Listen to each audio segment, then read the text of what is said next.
믿음 사역 설명서 7번째 시간, 믿음은 도전입니다. 주 예수 그리스도로 옷 입으라 라는 말씀의 제목으로 하나님 말씀 증거하도록 하겠습니다.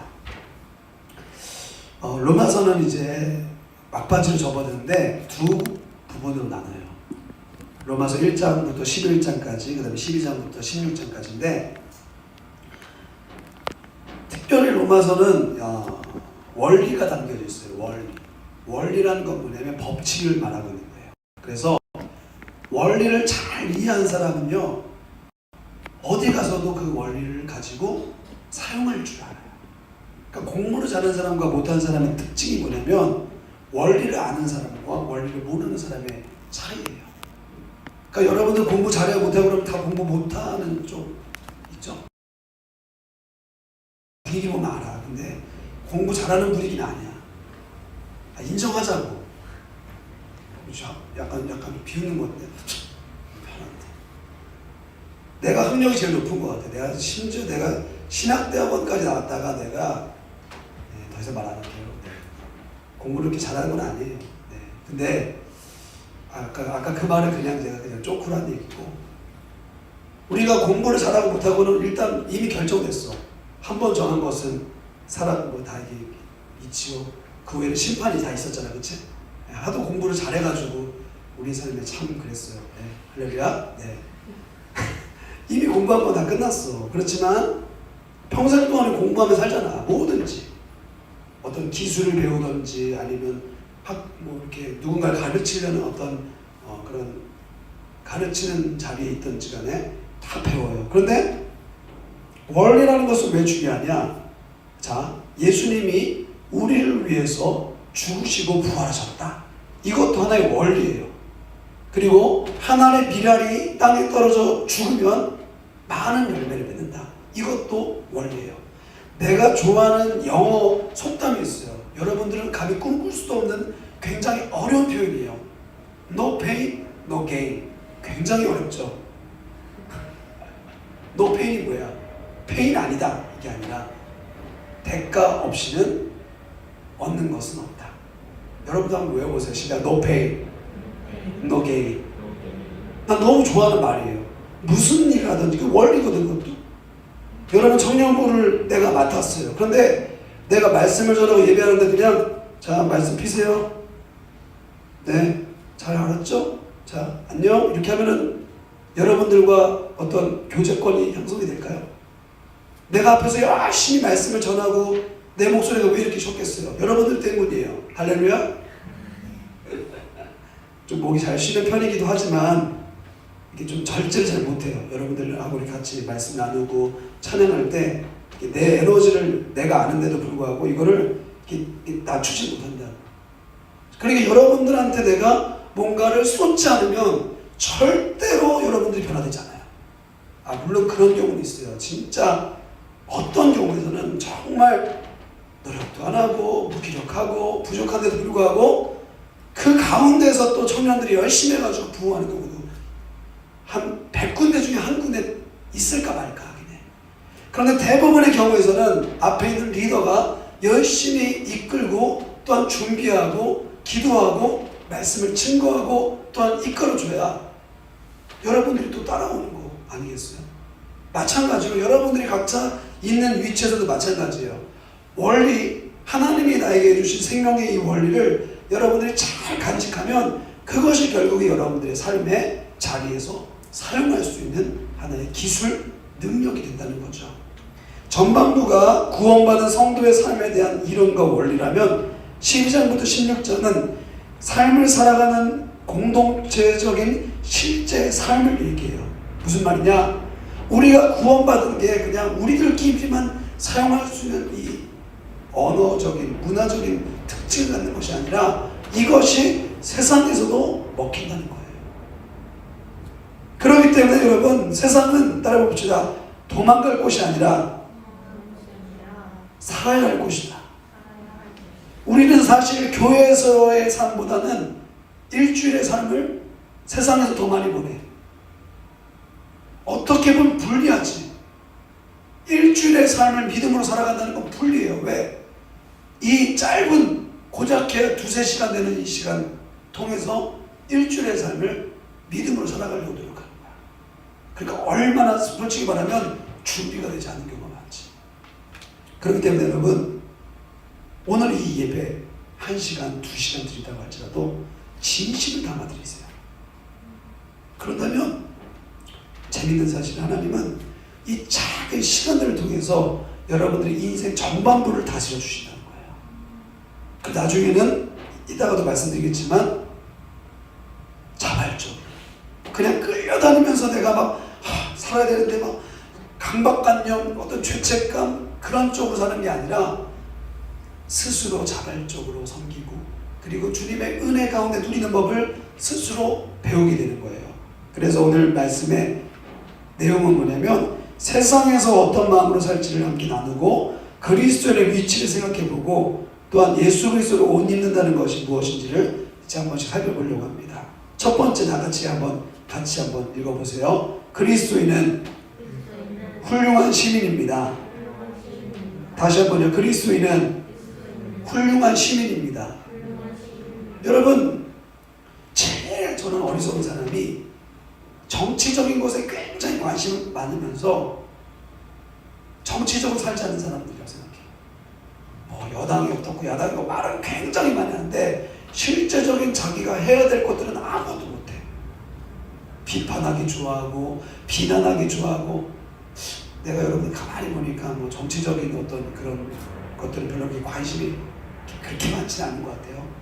여기 뭐 오늘 특별 손님 우리 박대선 장님 빼놓고는 그렇게 뭐 다들 이렇게 관심이 있는 것 같지 않아. 모르지. 또 이제 인터넷 열어보면은 웹브라우저 열어보면 막 신문으로 가득 찬 사람들도 있을 수 있지. 그렇지만 느낌적인 느낌 봤을 때 내 삶 하나 그냥 관리하는 것도 굉장히 쉽지 않은 분들 같아요.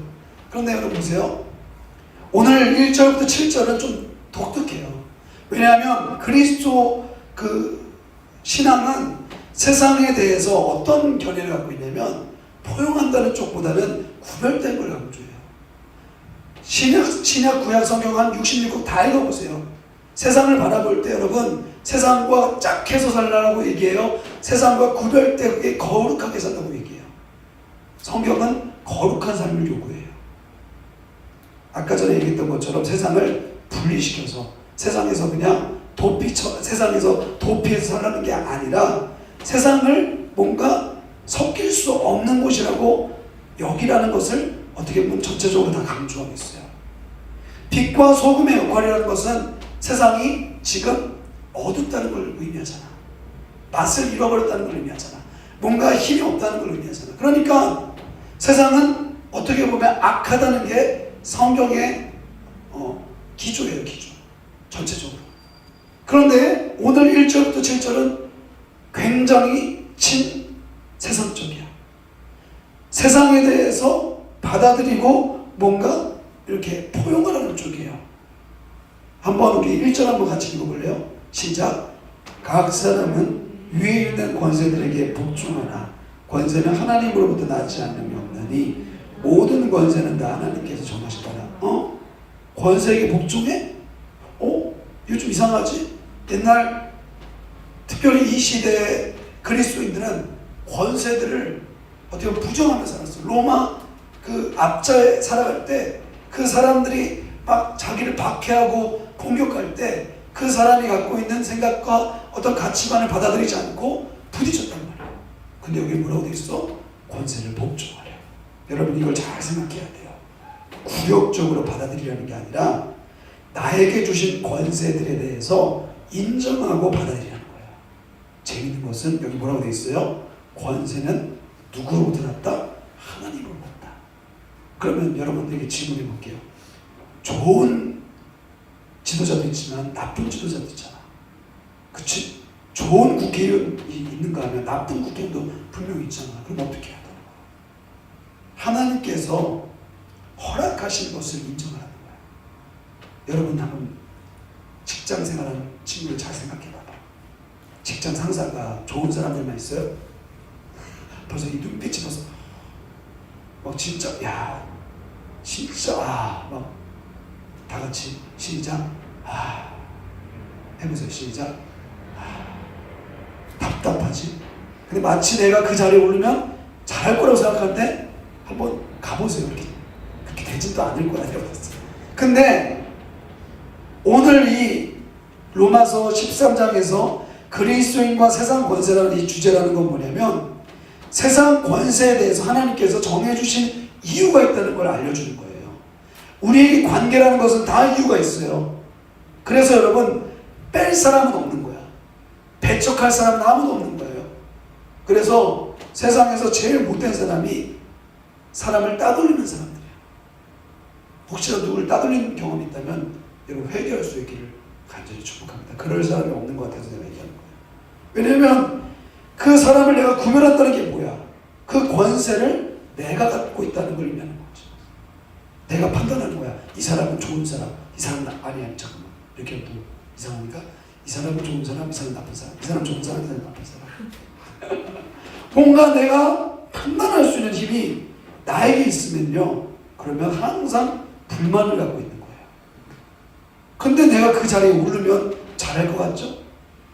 막상 그 자리에 오르면 예전에 욕했던 사람의 모습보다도 못한 경우가 있더라고요. 하나님이 허락하시기 때문에 세상 권세를 왜 하나님이 허락하셨을까? 우리에게 유익한 점이 있다는 거예요. 그거를 이제 4절에서 말하고 있어요. 한번 같이 읽어봅시다. 시작. 그는 하나님의 사역자가 되어 내게 선을 베푸는 자니라. 그러나 내가 악을 행하거든 두려워하라. 그가 공연히 칼을 가지지 아니하였으니 곧 하나님의 사역자가 되어 악을 행하는 자에게 진노하시리라. 이게 무슨 말이에요? 여러분 그런 경우 있죠. 때로는 하나님을 믿지 않은 친구들인데 나보다 더 착해. 그런 경험 해본 적 없어요? 나는 그런 경험 굉장히 많이 해요. 내가 목사잖아. 저분이 목사 같아. 나보다 훨씬 믿음 좋은 것 같아. 심지어 근데 문제는 교회 안에서가 아니라 교회 밖에서도 그런 일들이 있다는 거죠. 오늘 이 표현이 중요해요. 그래서 하나님의 사역자가 됩니다. 우리에게 주어진 상사든 후배든 누구든 간에 하나님이 그 권세를 주신 이유가 있는데 우리를 연단하고 우리가 때로는 방면교사를 삼든 또한 따라야 될 모델로 삼든 간에 우리에게 허락하신 하나님의 선하신 뜻이 있는 거예요. 그래서 여러분 이렇게 해야 돼요. 하나님의 사역자가 되라는 건 뭐냐면 하나님의 사역자의 마음으로 축복하라는 거예요. 그러니까 오늘 아침에도 일어났을 때 물론 오늘은 이제 뭐 교회에 오거나 아니면 하루를 쉬는 날이기 때문에 그러진 않겠지만 출근하기 전에 하나님 안에서 축복하세요. 하나님 우리 따라해보세요. 하나님 내가 있는 모든 사람들을 축복합니다. 그런 마음으로 하루를 시작해봐요. 그러면 그 내가 싫어하고 미워하고 좀 거부하고 싶은 사람들까지도 때로는 적어도 어떤 마음이 생기냐면 불쌍한 마음이 생기는 거야. 아휴 못 죽겠으면 저럴까. 여러분 그런 마음이 바로 하나님의 사역자의 마음인 거예요. 근데 오늘 말씀 뭐냐면 내가 하나님의 사역자가 되는 게 아니라 그 악한 것 같은 또 하나님을 전혀 모르기 때문에 영적인 질서도 전혀 알지 못하는 것 같은 그 사람도 나에게 사역자가 될 수 있다는 거야. 나를 훈련시키는 사람이 될 수 있다는 거야. 그래서 여러분 세상에 어떤 사람도 가리지 마세요. 그렇다고 내가 5만 사람들 다 만나고 다니는 게 아니야.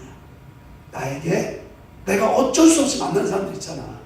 회사 생활하든 학교 생활하든 뭐 어떤 생활하든 내가 부딪히는 그 모든 사람들을 통해서 하나님의 사역자 의식을 갖고 축복해 줄 수 있기를 간절히 축복합니다.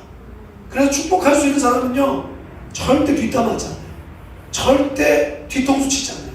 그런데 축복하지 못하고 항상 불만이 있고 불평이 있는 사람들은 결국에는 뒤통수를 날리기도 하고 때로는 욕을 하고 뒷담화를 하는 경우도 있다는 거죠. 여러분 하나님의 사역자로 거듭난다는 것은 세상을 축복하는 거예요. 그래서 여러분 대통령을 위해 기도해야 돼요. 양천구청을 위해서 기도해야 돼요. 양천구청장을 위해서 기도해야 되고 서울시장 4월 3일에 뽑히잖아요. 여러분들이 여당인지 야당인지 난 그건 관심이 없어. 누가 뽑히던 간에 정말 신실하게 하나님을 쫓아갈 수 있는 사람 될 수 있었으면 좋겠어요. 누군지 모르겠지만. 그게 뭐예요? 바로 5절의 표현이에요. 같이 읽어봅시다. 시작. 그러므로 복종하지 아니할 수 없으니 진노 때문에 할 것이 아니라 양심을 따르는. 이게 무슨 말이야? 어쩔 수 없이 그냥 그 사람의 말 듣고 그냥 이렇게 막 피해자 코스프레 하지 말고, 때로는 내가 당하는 것처럼 보인다고 할지라도 그 사람을 축복하고. 여러분, 우리에게 축복할 수 있는 권한이라는 게 있어. 왜? 우리가 축복을 받았거든. 여러분 옆에 있는 사람들 한번 이렇게 권면해 보세요. 사랑하고 축복합니다. 시작. 사랑하고 축복합니다. 그렇게 얘기할 수 있는 어떤 권한이라는 게 솔직히 여러분한테 뭐가 있어? 여러분을 축복해 줄 수 있는 힘이 뭐가 어디 있냐고. 양심이라는 게 뭐예요? 최소한의 긍휼함이에요. 오늘 목사님도 그런 말씀하셨어요. 그 뉘우치는 그 두 번째 아들, 오늘 말씀 안 들어는 사람도 있기 때문에 아무튼 뭔가 이 변화되고 뭔가 깨닫고 내가 뭔가 이렇게 주님을 믿고 따라간다는 게 거대한 게 아니라 정말 작은 거라는 거예요. 작은 깨달음, 작은 뉘우침, 그것조차도 하나님은 기뻐하시고 넌 나의 뜻에 합당한 사람이다 라고 얘기한다는 거예요. 마찬가지로 여러분들이 축복한다는 건 뭐냐면 최소한의 긍휼함을 갖는 거야. 내가 뭐 거대한 마음을 갖고 내가 진짜 막 사랑의 영광로로서 모든 사람 녹일 수 있어도 그런 게 아니라 최소한의 양심을 갖고 긍휼함을 갖고 축복해 주는 거야. 그래서 여러분 이렇게 하면 돼. 15초. 그러면 이 화가 한 번은 이렇게 넘어간대. 막 뭐 짜증나고 막 뒤통수로 막 이렇게 막 잡아야 될 때가 있잖아. 그때 15초를 세는 거야. 이게 바로 최소한의 긍휼함이야. 양심을 따라한다는 게 그런 거야. 하나님이 주신 마음이라는 건 거대한 것도 있겠지만 정말 작은 거, 정말 작은 거. 그래서 여러분, 우리가 하나님의 사역자로서 또 누군가가 나의 삶에 하나님의 사역자의 역할들을 할 때 그럴 수밖에 없는 이유가 한 가지인데 그게 바로 8절이에요. 같이 봅시다. 시작. 빛자 사랑의 빛 외에는 아무에게든지 아무 빛도 주지 말라. 남을 사랑하는 자는 율법이다. 두 번째, 그리스도는 훌륭한 시민인데 그리스도인의 위치는 어떤 위치냐? 섬김의 자리예요. 섬김의 자리. 우리는 섬김에 평생 섬기며 살 수밖에 없어. 왜 그런지 아세요? 8절 아까 읽었잖아. 사랑의 빛을 줬어. 값으로 환산할 수 없는 영원한 생명을 얻었기 때문에 우리는 평생 동안 일을 해야 돼. 근데 그 일이 아담에게 주어졌던 노역이고 막 고된 일이고 막 그런 게 아니라 그리스도의 사랑으로 구원받은 사람으로서 해야 되는, 아까 전에 말했던 것처럼 최소한의 양심적인 문제야. 그 여러분, 사랑의 빛을 어떻게 줬다고 생각해요? 은혜로 진 거예요. 은혜. 그리고 여러분, 사랑의 빛은 많이 줘도 돼요. 이 무슨 말이야? 사랑을 많이 받으시라고. 하나님의 사랑을 많이 받으세요. 그 빛을 줬다는 게 뭐예요? 갚아야 될 대상이라는 거지. 누구한테 갚아? 예수님? 아니야. 내게 주어진 한 영혼을 향해 드립니다. 하나님의 관심은요, 다른 데 있잖아. 여러분, 그런 경험을 아직까지 못 해봤겠지만 내 자녀가 가장 내 자녀를 보면서 가장 행복한 때가 언제인지 아세요? 이 자녀가 그냥 행복하게 사는 게 아빠로서 가장 행복한. 그렇죠? 장모님 좀 활용 좀 많이 할게요. 그냥 열심히 살아주는 거. 그냥 걱정하지 않고 염려하지 않고 구김살 없이 잘하는 거. 그거야. 그게 뭐야? 사랑이야, 사랑. 하나님의 사랑 안에서 그 은혜를 막 누리며 살아갈 때 얘가 나한테 나 아빠 때문에 이렇게 사랑받았어요. 이런 말 안 해줘도 돼요. 무슨 말인지 알아? 얘가 그냥 구김살 없이 친구들하고 잘 어울리고 그리고 세상에서 눌리지 않고 잘 살아가는 거, 그것만으로도 기쁜 거야. 그런데 얘가 아빠에게 받은 그 사랑으로 다른 친구들을 막 섬겨. 그러면 너무 행복한 거지. 그래서 부모님들이 자녀들이 뭐 이렇게 반장하거나 이러면 되게 좋아요. 왜? 다른 친구들 속에서도 뭔가 하나를 더 할 수 있는 얘가 좀 이렇게 능력이 있다는 게 되게 고마운 거야. 야, 너 대단하다. 막 얘 능력을 칭찬하는 게 아니라 얘가 자기만 신경 쓰는 게 아니라 누군가에게 뭔가 도움이 되네? 와, 이거 굉장히 기쁩니다. 네, 아들도 두 아들이 있는데 이제 첫째 아들이 이제 외국에서 왔다 보니까 시험을 봤어요. 초등학교 3학년 시험을. 와, 이제 아무튼 그 사연 나중에 얘기해 줄게. 아무튼 3학년 시험 보는데 우리 나랑 아내는 막 마음이 이제 그 시험 날짜가 다가올 때까지 막 이렇게 막 가슴 뛰는 거야. 왜냐면 만약에라도 이게 물론 이제 그 선생님이 지향초등학교를 합격을 했어요. 해피엔딩이야 결론은. 근데 그 합격하기 전에 이제 얘가 혹시라도 합격하지 못해가지고 2학년 가면 어떡하지? 혹시 얘가 이렇게 뭐랄까 똑같이 자기 나이에 맞게끔 학교 생활을 못하면 나중에 얘가 주눅들지 않을까? 막 이런 생각이 드니까 너무 마음이 막 어려운 거야. 근데 얘가 시험지를 펴가지고 이렇게 했는데 됐어. 이게 된 거야. 어쨌든 됐어. 너무 마음에 어떤 뿌듯함이라는 게 있다.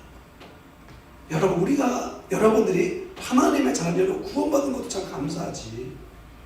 학교 다녀주는 것도 감사해. 그런데 그렇게 작은 시험이라도 뭔가 합격하면 와, 이게 막 너무 즐거운 거야. 사실 그 합격이라는 게 뭐 무슨 어려운 시험이겠어요. 그냥 뭐 덧셈 뺄셈 뭐 받아쓰기 그거 한 건데 그게 대견한 거야.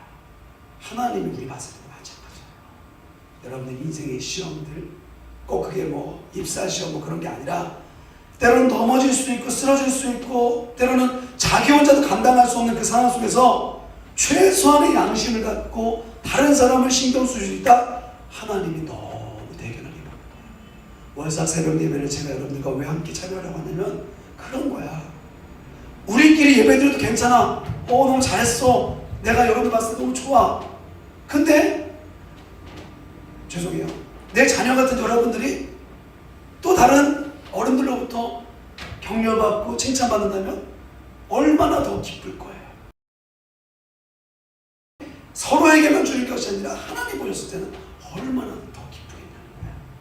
여러분, 그래서 사랑의 빚을 많이 지세요. 여러분들을 축복하고 여러분들을 마음껏 사랑하는 제 마음, 담임 목사님 마음을 이해해 주시면서 그런 빚은 마음껏 져도 되는 거예요. 그런데 나중에는 여러분들도 그 사랑의 빚을 다른 사람에게 줄 수 있어야 돼요. 그게 다른 게 아니에요. 여러분들 주변에 있는 이 청년부 지체들을 예배로 초청하는 거야. 그게 사랑의 빚을 지게 만드는 거야. 사랑하는 여러분, 그래서 8절은 뭐라고 말하고 있어요? 사랑하라고 말씀하고 있어요. 남을 사랑하라. 이게 뭐예요? 그리스도인의 삶의 위치예요. 여러분, 솔직히 말하면 세상 사람과 우리가 뭐가 달라? 삼시세끼 먹는 밥 똑같지. 뭐 교회 온다고 특별해져? 옛날에는 목사님이 저는 화장실도 안 가는 줄 알았어요. 목사님은 죄를 안 짓는 줄 알았어. 목사님은 항상 저는 약간 거기서 좀 못 미쳐요. 2대8 가름마하고 이렇게 딱 그 모습이잖아. 안경 딱 쓰고 이렇게 성경책 딱 이렇게 딱 해가지고 막 할렐루야 이렇게 거룩한 딱 그러고 있었어. 근데 내가 목사가 돼보니까 더 이상 얘기하지 않을게요. 네. 그렇지 않더라고. 여러분들과 다른 게 아무것도 없어. 다만 여러분들보다도 조금 내가 여러분들을 더 신경 쓰고 사랑하는 거. 마찬가지예요. 여러분들이 세상 사람들과 비교해 봤을 때 세상 사람들이 여러분들에게 뭘 바라겠어요? 사랑하는 모습 바라는 거야. 그냥 보듬어 주고 최소한의 그 조그만 그 관심을 가져주는 거. 그것이 우리가 서 있을 수 있는 섬김의 자리, 그리스도인의 위치라는 거예요. 하나님의 사랑이 없고 고갈되면 사랑은 형식이 되어버려요. 하나님을 믿지 않는 사람들의 가장 큰 문제가 뭐냐면 모든 게 다 기브 앤 테이크야. 준 만큼 돌려주고 받은 만큼 다시 되갚고. 그런데 우리는 그렇지 않죠? 너무 많은 걸 받아버렸어. 그러니까 다른 사람에게 주는 게 때로는 아깝지가 않아. 저는 목이 좀 많이 안 좋아서 사실 수술도 했어야 됐고 그리고 이미 그 시기를 지나버렸어요. 근데 한 번도 저는 이 쉰 목소리에 대해서 어쩔 때는 좀 그런 거 있었어요. 약간 좀 움츠러들 때도 있더라고요. 약간 이 목이 잘 내 마음대로 되지 않고 막 삑사리도 나고 막 그러면 부끄럽고 막 그래. 근데 한 번도 그런 생각을 해보지 않았어. 니들 때문에 내 목소리가 이렇게 된 거야. 이런 생각을 한 번도 해본 적이 없어. 오히려 내 목소리가 쉬면 쉴수록 우리 청년부는 부흥한다는 마음을 갖고 열심히 기도하고 여러분들을 축복하고 여러분들을 위해서 말씀을 준비하는 거예요. 그런데 여러분 이게 하나의 형식이 되어버린다고 생각해봐요. 이해관계를 다 따지겠죠? 내가 이 정도까지 했는데 왜 얘는 내 마음을 못 알아줄까? 이런 쪽으로 가버리면 어떻게 돼요? 사랑은 싸움이 되는 거예요. 여러분 세상에서의 저는 중고등부 사역을 할 때 절대 아이들한테 그 중고등부 시절에 연애하지 말라고 했어요. 지금 생각하면 약간 좀 심한 것 같긴 해. 왜냐면 걔네들 얼마나 그러면 다 연애했죠? 중고등부 때. 표정이다. 왜 하지 말라고 했냐면 싸움을 경험하거든. 싸움을. 기브 앤 테이크에 익숙한 애들이 사랑을 주고받는 방법을 몰라. 그러니까 그게 사랑인 줄 아는 거야. 그게 전부라고 생각하는 거야. 그렇기 때문에 사랑이 욕망이 되어버리고 때로는 사랑이 하나의 욕구 충족이 되어버리는 거야. 그래서 저는 이렇게 좀 그랬거든요. 여러분들은 좀 많이 연애도 좀 하시고 많이 사랑할 수 있게 축복합니다. 결혼도 빨리 하시고. 사랑을 받을 수 있는 방법이 있어요. 사랑을 할 수 있는 방법. 그건 뭐예요? 그리스도 예수 안에 있는 거예요. 그거 말고는 방법이 없어요. 목사, 장로님, 집사님, 권사님 죄송하지만 그리스도의 사랑 안에 없으면 사랑을 줄 수가 없어요. 앞에 서 있는 저도 사랑을 받아야 되고 사랑을 흘려보내야 돼요. 그래서 10절 말씀 같이 읽어봅시다. 10절 같이 읽어요. 시작. 사랑은 이웃에게. 이거 잘 이해해야 돼요. 사랑은 율법의 완성인데 이게 뭐냐면 사랑이 형식을 깨버리는 거예요. 기브 앤 테이크를 깨버리는 거야. 그러니까 제대로 된 사랑을 경험한 사람은 기브 앤 테이크를 하지 않아. 이해관계를 따지지 않는다고. 여러분 이런 게 아니에요. 이해관계는 때로는 따지긴 해야 돼요. 어떨 때 따져야 되냐. 일을 할 때 따져야지. 효율적인 걸 따져야지. 하지만 관계적인 측면에서는 이해관계라는 것은 때로는 무의미할 때가 많아. 내가 이만큼 줬으니까 얘도 이만큼 나한테 주지 않을까? 그건 사랑이 아니지. 진짜 사랑이라는 건 뭐예요? 따라해보겠습니다. 다 줘도 좀 따라해보세요. 다 줘도 더 주고 싶은 사람. 그게 바로 사랑이거든. 다 줘도 아까워. 아깝지 않아. 죄송해요. 다 줘도 아깝지 않아. 왜 그러지? 아까운 적 있었나? 인간적인 마음으로 계산하지 않기 때문에 절대로 어떻게 해요? 연약함을 채워줄 수 있어요. 사랑은 이웃에게 악을 행하지 않는데요. 이게 무슨 말이에요? 연약함을 채워주는 거예요. 남의 약점을 보면서 막 지병이 공격하고 막 요즘 보니까 뭐 사이코패스 이런 드라마도 좀 많이 나오고 막 그런 것 같아요. 마우스라는 데가 드라마에 약간 꽂히려고 하는데 내가 잘 안 보려고 하는데 막 인간이라는 존재가 사실 복잡하고 하지만 의외로 간단해. 하나님의 사랑이 그 사람을 채우면 어떤 율법적인 어떤 기준이나 그리고 올가매고 있는 그 모든 아픔과 고통이 다 사라지게 된다는 거예요. 율법의 완성이라는 게 뭐야? 하나님이 주신 명령을 그대로 지킬 수 있는 원동력이 된다는 거예요. 새벽님이 나오세요. 금요일에 내가 종소리한테 내가 3개월 동안 내 금요일에 얘기했어. 근데 이게 안 돼. 나 그거 알아. 종소리 미안해. 자꾸 네 얘기해서 미안해. 괜찮지? 기분 나쁘면 이따가 이메일 해야 알았지? 근데 이게 마음이 이렇게 딱 와닿지 않으면 특히 저런들은 안 그런다니까. 야 와봐 해서 안 돼. 한 번 얘기하고 두 번 얘기하고 계속 사랑의 마음으로 건면하다 보면 어느샌가 마음이 움직이게 되고 나도 모르는 사이에 예배당에 발이 걷잖아.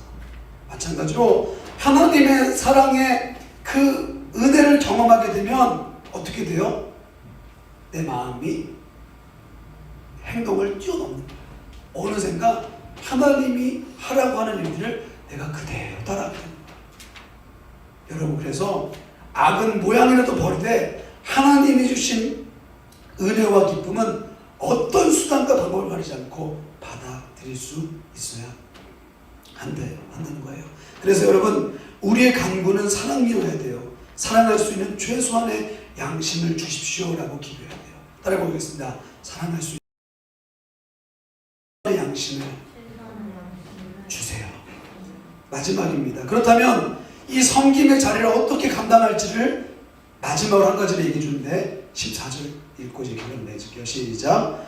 오직 주 예수 그리스도로 옷 입고 정욕을 위하여 육신의 일을 도모하지 말라. 여러분, 주 예수 그리스도로 따라보겠습니다. 주 예수 그리스도로 옷을 입으라. 아까 전에 제가 뭐라고 말씀드렸죠? 그리스도인의 위치는 섬김의 자리라고 했어요. 그런데 섬김이라는 게 그렇게 말처럼 쉬운 건 아니에요. 당연히 내가 막 노력해야 돼요. 그런데 간단한 방법이 바로 14절에 나와 있는 거예요. 주 예수 그리스도로 옷을 입으면 되는 거야. 무슨 말이에요? 사랑을 받는 자는 옷 입는 것과 같다는 거야. 옷을 입어야 안 입어요? 다 입죠? 1절부터 7절이 세상에 대해서 우호적이었다면 11절부터 14절은 세상에 대해서 명백하게 구별해야 될 기준을 제시해요. 11절부터 12절 같이 한번 읽어보겠습니다. 시작. 11절 12절을 같이 읽어보세요. 시작. 또한 너희가 이 시기를 알거니와 자다가 깰 때가 벌써 되었으니 이는 이제 우리의 구원이 처음 믿을 때보다 가까웠습니다. 12절. 밤이 깊고 낮이 가까웠으니 그러므로 우리가 어둠의 일을 벗고 빛을 벗고. 이게 무슨 말이냐면 여러분 잘 보세요. 아까 전에 세상을 우호적으로 그린 것 같아요. 권세를 인정해라. 권세는 하나님 주신 거다. 그런데 여러분, 그 권세라는 것을 우리가 긍정적인 모습으로 봐야 하지만 궁극적으로 원천적으로는 세상이 우리에게 두려움을 주는 대상은 아니라는 거야. 세상을 불쌍히 여긴다는 게 뭐야? 세상은 우리의 아래 있는 거야. 세상은 우리의 밥이에요. 밥을 먹을 때 여러분 힘들게 먹어요? 이렇게 먹으면서 아무도 없어. 더 먹고 그래서 먹지. 이게 또 위에서 이렇게 체중계 보면서 막 스트레스 받고 이게 다 우리의 심정이잖아요. 그렇죠? 그런데 여러분 잘 보세요. 하나님이 우리에게 허락하신 이 세상이 두려울 대상은 아닌데 깨닫지 못하면 두려워요. 하나님의 이 사랑과 은혜를 깨닫지 못. 정리 잘 듣고 있지? 괜찮아? 이렇게? 오케이. 너무 아껴서 그래요. 하나님의 은혜와 사랑을 내가 깨닫지 못하면 세상은 어둠이기 때문에 똑같이 어둠으로 반응하면 세상과 그냥 맞춰 사는 거야. 그럭저럭 하다가는 거예요. 깨어있는 자, 하나님의 사랑을 부여받은 자로서의 책임을 잊지 말고 영적인 눈을 열어서 봐야 돼요. 그럼 세상은 어때요? 어둠이에요. 어둠. 두려워야 될 대상이고 무서워야 될 대상이 아니라 어둠이라고. 우리가 비춰야 될 대상이야. 그러니까 여러분, 그래서 아까 전에 이야기한 게 그거예요. 불쌍히 여기라고. 저 어둠의 삶이 얼마나 힘들까. 깨닫지 못하는 사람들에 대해서 안타까운 마음이 있어야 돼요. 세상의 권세를 인정하되 그들을 축복하되 그들을 닮지 말라는 거야. 하나님이 여러분들에게 주신 세상은 닮아야 될 대상이 아니야. 내가 보듬어줘야 될 대상이야. 불쌍히 여기는 것과 그걸 내가 동정하는 마음으로 그냥 안타까운 마음과 그걸 내가 그대로 받아들이는 건 다른 문제야. 여러분, 죄송한 말씀이지만 어떤 노숙자가 있어요. 그 사람은 불쌍히 여기는 마음이 있지만 그 사람과 같이 살 거예요? 아니죠. 그렇게 어려운 분이 있으면 내가 어떤 모습이라도 이렇게 도움을 주지만 그 분의 문제는 내가 안타까워하되 경계할 수밖에 없는 건 사실이잖아. 마찬가지로 우리가 세상을 볼 때 하나님의 사랑을 부여받은 자로서의 책임을 잊지 말라는 걸 강조하는 거예요. 그렇다면 어떤 자세를 가져야 될까? 13절 같이 봅시다. 시작. 낮에와 같이 난정행하고 방탕하거나 술 취하지 말고 음란하고. 이렇게 13절 별로 듣고 싶지 않지. 왜냐면 뭐 그렇다 맞는 말이 많은 거야. 이게 무슨 근데 굉장히 중요한 말이야. 세상에 빠지지 말라는 거야. 세상이 막 그러고 있거든. 그걸 멍하니 쳐다보지 말라는 거야. 우리와 다르다는 걸 인정을 하는 거야. 이 명령은 율법에서 그치는 게 아니라 자연스럽게 우리에게 적용되는 문제예요. 제가 저번 주에도 한번 얘기했죠. 군대를 갔다 왔을 때 제가 처음으로 세상 친구들과 어울려 봤어요. 왜냐면 맨날 이렇게 예수님 믿는 사람들끼리만 있다가 거기는 군대는 뭐 종교에 따라 나누지 않잖아. 그치? 막 나누잖아. 그러니까 막 별의별 친구들이 많더라고요. 근데 내가 조금이라도 타협하면 바로 빠질 수밖에 없는 상황 아니겠어요? 마찬가지로 세상을 불쌍히 여길 수 있을 만큼 넉넉한 하나님의 사랑이 있으면 우리는 그 세상에 대해서 평가하고 판단하는 것만이 아니라 그것을 보고 도와줄 수 있는 방법을 찾는 거예요. 그게 뭐예요? 예수 그리스도로 옷을 입는 거예요. 내가 예수 그리스도로 이렇게 옷을 입고 있으면 그 사람들한테 해줄 얘기가 있어. 거룩하게 살면 내가 그 사람 앞에서 뭔가 당당해질 수 있어. 근데 내가 입는 옷과 걔가 입는 옷이 똑같아. 그러면 어떤 이야기를 해줄 수 없는 거야. 나는 제일 듣기 싫은 말, 장로님께서도 자꾸 그런 말이 떠오르고 있는데, 막 장로님들도 다 술 먹어. 나 이런 말 너무 싫어. 다 그렇지 않거든요, 그죠 장로님? 뭐 어떤 목사님이 다 술 먹어. 내 주변에는 그런 사람 한 사람도 못 봤거든. 도매금으로 뭔가 넘겨버려. 그리스도의 옷을 입지 않으면 그렇게 되는 거예요. 니도 그리스도인, 나도 그리스도인. 담배를 피면서도 그리스도인이라고 행세할 수 있는 거예요. 여러분, 그것은 잘못된 거잖아. 왜? 예수 그리스도로 옮긴다는 것은 단순하게 채색 옷을 입은 요셉이 아니라 하나님의 거룩한 신분이기 때문에 때로는 그 거룩한 모습 속에서도 고통받고 때로는 슬픔이 있고 아픔이 있더라 할지라도 가오는 잊어버리지 않는 하나님의 자부심 있고 자신감 있는 하나님의 사람이라는 거죠. 여러분, 옷을 입는다는 건 자연스러운 일이에요. 옷을 입어야 할지 말아야 할지 고민합니까? 물론 어떤 옷을 입어야 될지 고민하지. 근데 나 오늘 빨개 벗고 갈까 옷을 입고 갈까 이런 사람 있어요. 그런 사람은 아무도 없어요. 밖에 나가면 옷을 입어야 돼요. 그런데 여러분, 예수 그리스도로 옷 입을지 세상의 정욕의 옷을 입을지 내가 결정하는 거예요. 예수 그리스도의 옷을 입으세요. 자연스럽게 하나님의 사랑을 옷 입듯이 받아들이라는 거야. 하나님의 사랑이 여러분에게 옷 입듯이 다가왔으면 좋겠어요. 당연한 걸로. 아멘. 오늘 정민이가 아주 진지하게 듣고 있어요. 내가 봤을 때는 여태까지 7번의 로마서 이야기 중에 제일 지금 이해를 잘하는 것 같아요. 그치? 뭔가 좀 느낌이 왔어요. 네. 말씀의 결론을 맺겠습니다. 여러분, 3가지를 얘기했어요. 그리스도인은 훌륭한 신인이다. 2번째는 그리스도인은 섬김의 위치에 있다. 그리고 3번째, 예수 그리스도로 옷 입으라. 어떻게 보면 상이한 얘기 같지만 결론은 한 가지예요. 여러분들이 세상을 살아갈 때 제발 세상에서 쫄지 마. 주눅 들지 마. 여러분들이 뭘 잘못했어? 예수 그리스도로 옷 입은 자로서 때로는 당당하게 소리치세요. 나는 하나님의 사람입니다. 세상에서 치열하게 경쟁 속에 살아가면 사람 미워지고 싫어할 때도 있어요. 그리고 피하고 싶고 보고 싶지 않고 포기하고 싶을 때도 있어요. 하나님 바라보기도 민망할 정도로 초라해져버린 내 믿음 보면서 어떻게 할 거예요? 다시 시작하면 돼요. 옷 입는다는 건 그런 개념이야. 내가 아무리 힘들더라도 옷은 입잖아. 밥은 먹잖아. 생활은 하잖아. 하나님의 그 사랑 안에서 최소한의 양심으로라도 세상을 내가 책임질 수 있다는 의심을 갖고 믿음으로 나아가세요. 하나님의 사랑으로 공급받고 그 사랑을 옷 입는 것처럼 아주 편하게 받아들이면 변화가 시작되고 그것이 바로 도전이에요. 내가 지금 믿음이 없다고 세상 친구들 앞에서 기도 한 번도 못하고 쭈그러 있는 그런 어리석은 행동을 하지 마세요. 당당하게 기도하고 당당하게 그들을 축복해줘야 되는 거야. 따라해보세요. 아무개야, 나 너를 위해 기도하고 있어. 여러분, 이게 얼마나 멋진 말인지 알아세요? 세상 사람들 이런 말을 못해.